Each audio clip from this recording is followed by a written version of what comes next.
Get up first thing in the morning, between 6:30, 7, really whenever it starts getting light out.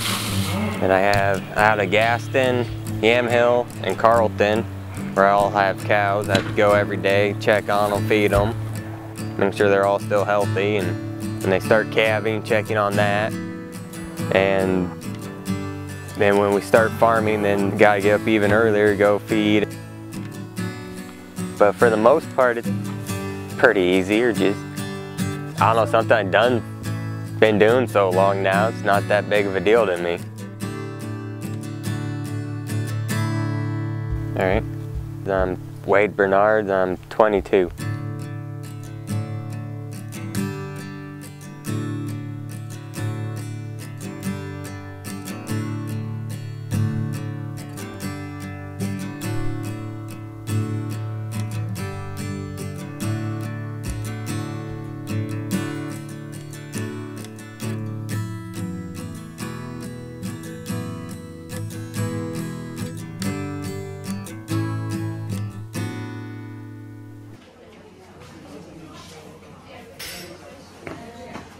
Yeah, Scott Bernard's, Carlton, Oregon. I always consider myself one of the young farmers, but not so much anymore, I guess. But I'm being 51, I guess, still probably younger than the average, but definitely catching it.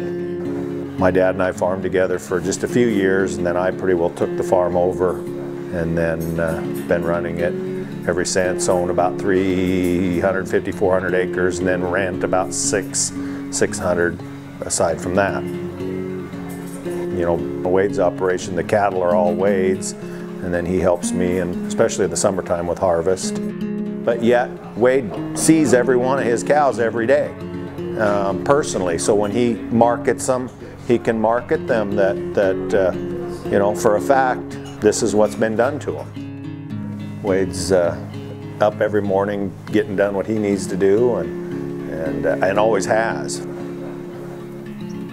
About the earliest memories I can probably think of were really just being out in the tractor with Dad, sitting on a toolbox, lunchbox, or a bucket, or just sitting on the floor. These new ones are pretty nice.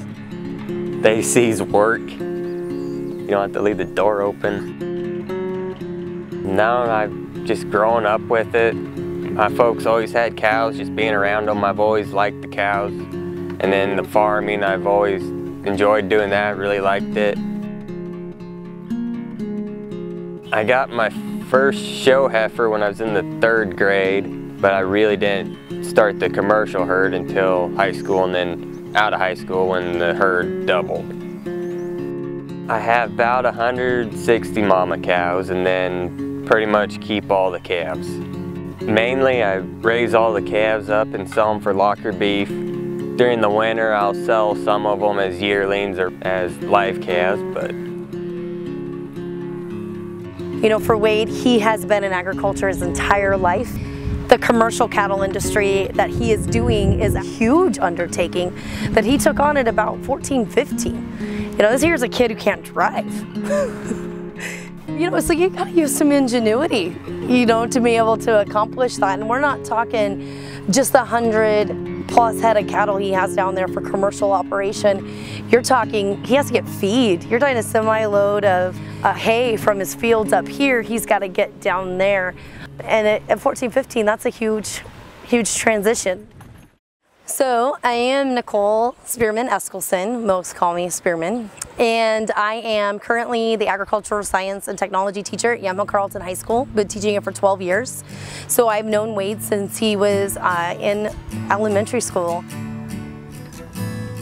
Well, Wade is someone who is extremely modest and extremely humble. But I think that's part of who he is, and it's his character and what makes him such a great individual to work with in the ag industry, and why he has built the relationships that he's built. It came from the things that have been instilled with him, the values, the morals, the work ethic that you see in a lot of ag families that's just carried on generation after generation. A lot of people I don't think understand the fact that for him, you know, you look at paper and you look at, you know, he had a truck and a livestock trailer and he had all this equipment, 100+ head of cattle plus his purebred shorthorns, and you look at that and you go, how does a kid his age have that? You know, that's got to be mom and dad handed it down, and that's not the case. You know, mom and dad made it possible because they had a belief that agriculture is important. They happened to have facilities that he could use. But Wade worked out deals. You know, he figured out that he's got to figure out how to make that happen. One of the things is young farmers and ranchers struggle all the time, and the young group in the Farm Bureau struggle all the time to get younger people in. You have to be pretty driven and in some respects kind of stubborn to be in this career field. He's learned a lot to go with the flow, you know, and you have to go where the market is at, and you have to figure that out to survive in this industry. You have to figure out customers' needs and how to meet those needs and continue to have a quality product, and Wade knows how to do that. You know, I'm trying to learn everything, and I guess that's kind of something that I'm always looking for more cow pasture so I can run more cows, and then same way with the farm ground or hay ground, looking for farm ground for me, and then just kind of keep building.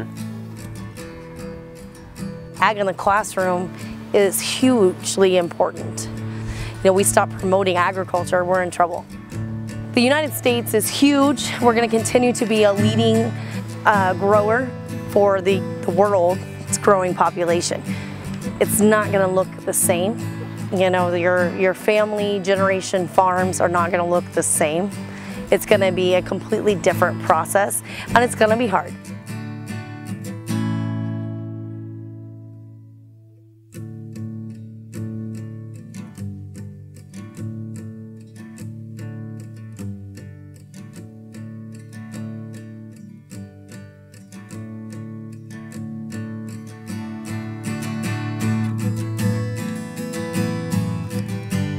Probably about my favorite part, just the cows. Since I'm the one that always working with them, I know my cows and I know their attitudes, and I know which ones are friendly and which ones aren't. And they're just ones that in the commercial herd that I know are pretty easygoing and will almost let me pet them. And then there are other ones that I don't dare get close to, and I wouldn't want to be doing anything else. I guess there are days where it's not very much fun, but for the most part, pretty much every day I just enjoy my life and love what I'm doing, so